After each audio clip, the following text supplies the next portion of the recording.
Good morning. It is Wednesday. It is day 7, I believe, of our 21-day live. And I am just waiting for a moment here. Great. To welcome our Instagram followers. So, hello, hello. I am Karen McMahon of Journey Beyond Divorce. I am in the process of 21 days of going live to talk about all things high conflict divorce. And today we're looking at how to stop giving your spouse power over you, and specifically their perspective.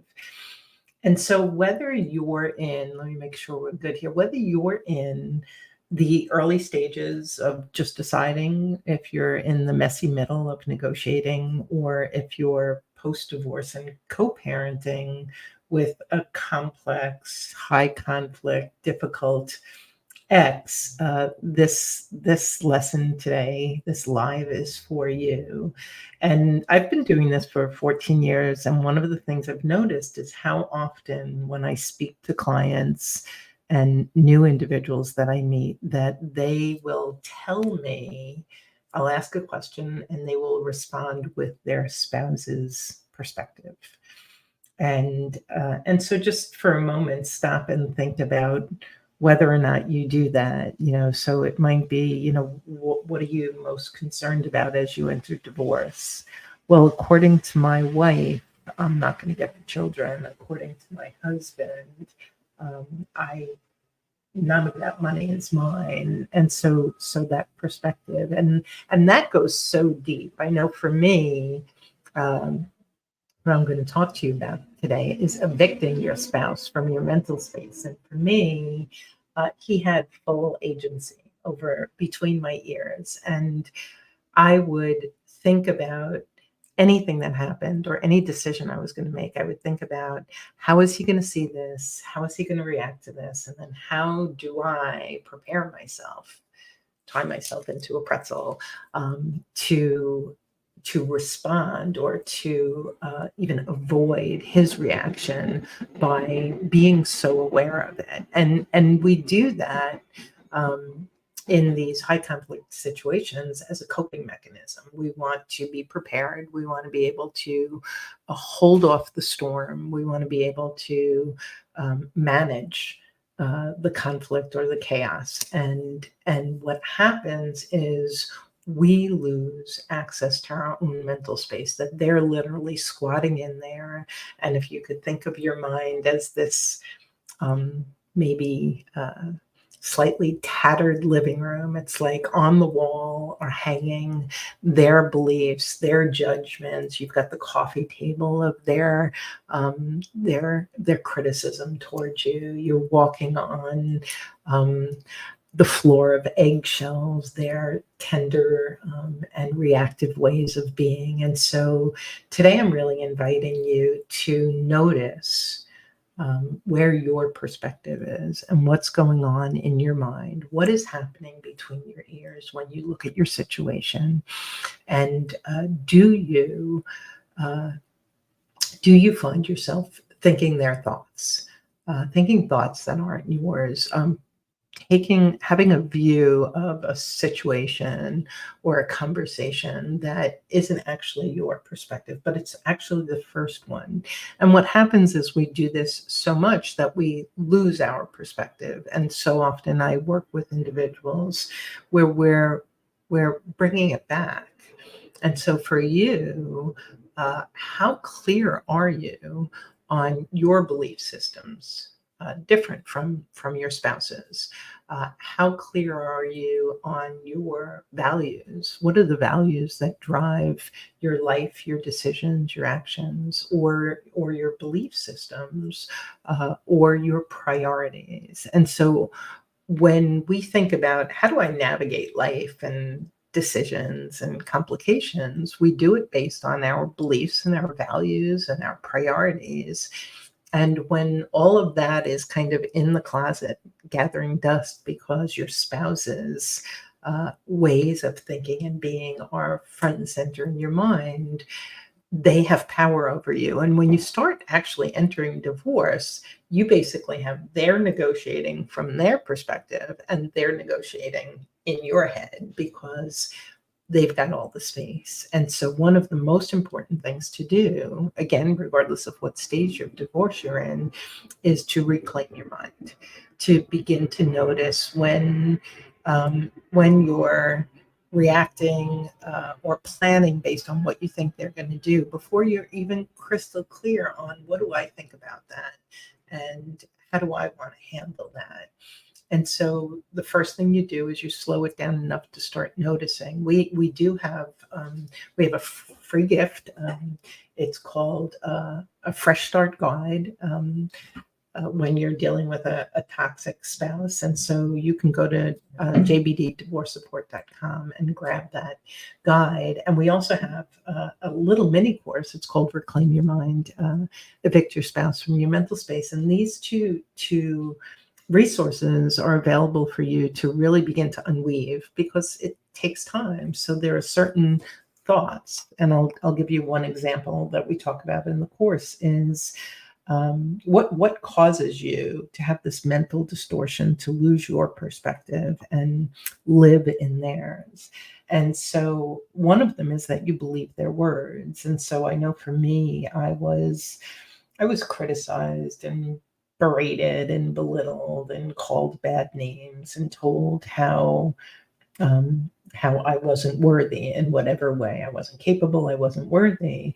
And so after years or decades in that situation, you begin to believe it.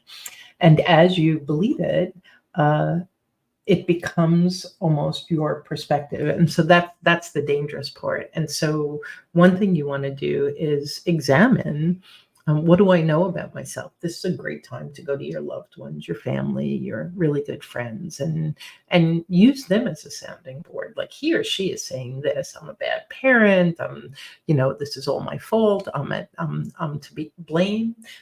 What do you know about me? And so that's a really, really valuable thing to do. And the other thing that you tend to do is pay attention to their words over their actions, which is really dangerous. And so that's another little exercise for you to do right off the bat is how often are your words and actions not aligned? How often are your spouse's words and actions not aligned?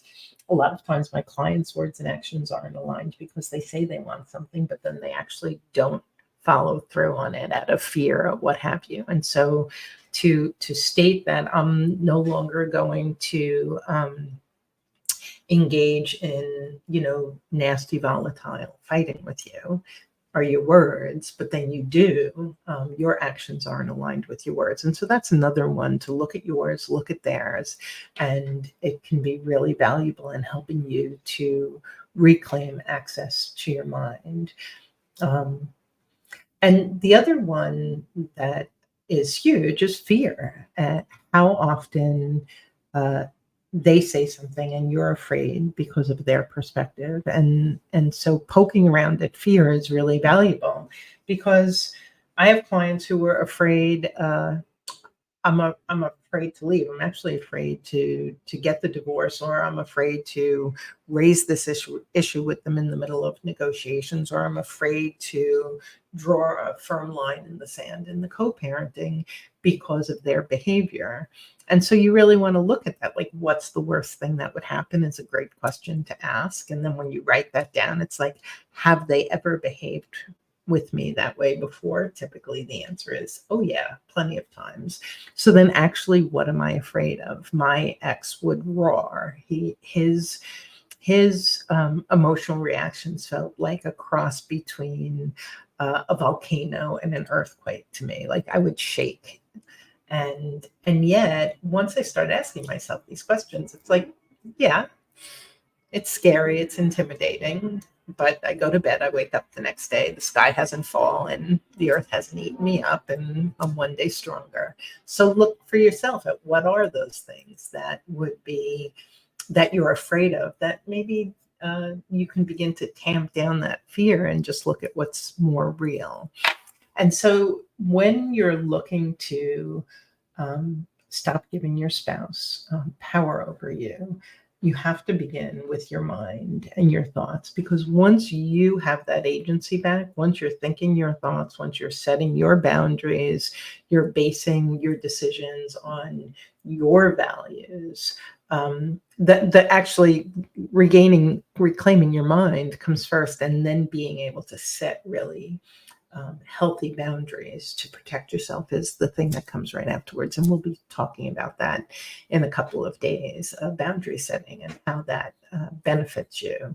So for today, again, if you're feeling out of control, if you're feeling like your spouse has all of this power and you have none, start with what's between your ears. And if you have given that real estate away to them, don't beat yourself up. Don't get worried. Just first begin to notice, and you'll notice more and more. Oh my goodness, I am thinking his or her thoughts, and then you just invite yours in, and putting that list together of values and beliefs and priorities is a great way to get clear. Getting feedback from your loved ones is a great way to get clear on who you actually are versus their perspective of you. And in doing those things, you begin to pour a more solid foundation so that you can step into whatever phase of divorce you're in and stand more firmly and feel more confident. And in doing so, you will be more empowered. You will be able to support your children better. And so, reclaim your mind, evict your spouse from your mental space. And you can drop a question or a comment in the comments. And if you do so, I will reply to you. If you would like our Fresh Start Guide, which is the free guide that I'm on the topic I'm talking about, just drop Fresh Start in the comments and we'll send that off to you. If you want to learn more about our Reclaim Your Mind program, you'll get that after the Fresh Start Guide. So I hope that you found value in this, and I'll see you again tomorrow. You have a great day.